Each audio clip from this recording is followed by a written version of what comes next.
தேவனே நான் ஓமதண்டையில் இன்னும் நெருங்கி சேர்வதே என் ஆவல் பூமியில்.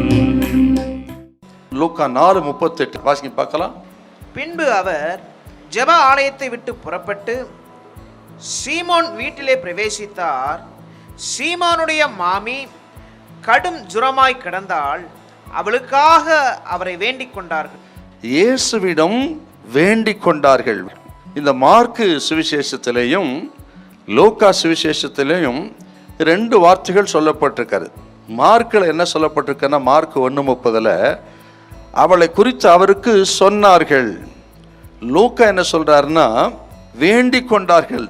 அப்படின்னா ஆக பேதுருவின் மாமி சுகவீனமாக இருப்பதை, ஜுரத்தோடு இருப்பதை ஆண்டவருக்கு தெரிவித்தார்கள்.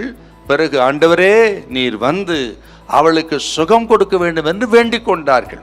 ஆக ஆண்டவருக்கு தெரிவித்து வேண்டிக் கொண்டதை ஏற்றுத்தான் இயேசு பொழுது வீட்டுக்குள்ள வந்திருக்கிறார். பாருங்கள், அப்படி என்ன அர்த்தம் கேட்டீங்கன்னா, எதுவா இருந்தாலும் ஆண்டவரிடத்துக்கு வர வேண்டும், இயேசுவிடத்துக்கு வர வேண்டும். உங்கள் பிரச்சனைகளா, வெளியே சொல்ல முடியாத பிரச்சனையா, வியாதி போராட்டங்களா, ஆக கடன் பிரச்சனையா, எதுவா இருக்கட்டும் இயேசுவிடத்தில் வர வேண்டும். அவர்கள் வேண்டிக் கொண்டார்கள். வேண்டிக் கொண்ட உடனே இயேசு அந்த வீட்டுக்கு வந்தார். பாருங்க, வேதாகமத்தில் பார்த்தீங்கன்னா நிறைய இடத்துல ஆண்டவரை வேண்டிக் கொண்டதை பார்க்கலாம், பிரச்சனைகளை இயேசுவிடத்தில் கொண்டு வந்ததை நீங்க பார்க்கலாம். பாருங்க, அப்படியானால் எதுவா இருந்தாலும் இயேசுவிடத்தில் கொண்டு வர வேண்டும், அவரிடத்துல கொண்டு வர வேண்டும். ஆண்டவர் இயேசு சொன்னார், வருத்தப்பட்டு பாரம் சுமக்கிறவர்களே நீங்கள் எல்லாரும் என்னிடத்தில் வாருங்கள், நான் உங்களுக்கு இளைப்பாறுதலை தருவேன் என்று ஆண்டவர் சொன்னார். பாருங்க, நீங்களாக ஒரு முடிவுக்கு வரக்கூடாது, நீங்களாக ஒரு இடத்துக்கு போகக்கூடாது, இடத்துக்கு போய் இருக்கிறத இழக்கக்கூடாது.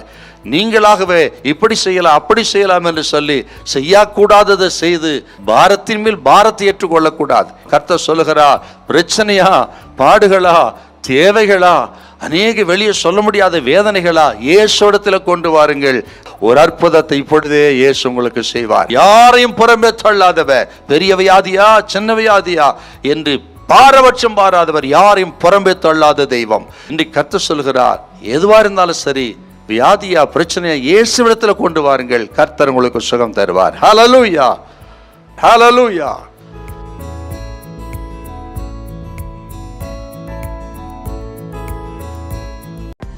காலைதோறும் கர்த்தருடைய மகிமை வீடியோவை உங்கள் ஸ்மார்ட் போனில் தினந்தோறும் பெற்றுக்கொள்ள நீங்கள் தொடர்பு கொள்ள வேண்டிய வாட்ஸ்அப் எண் 8778504502.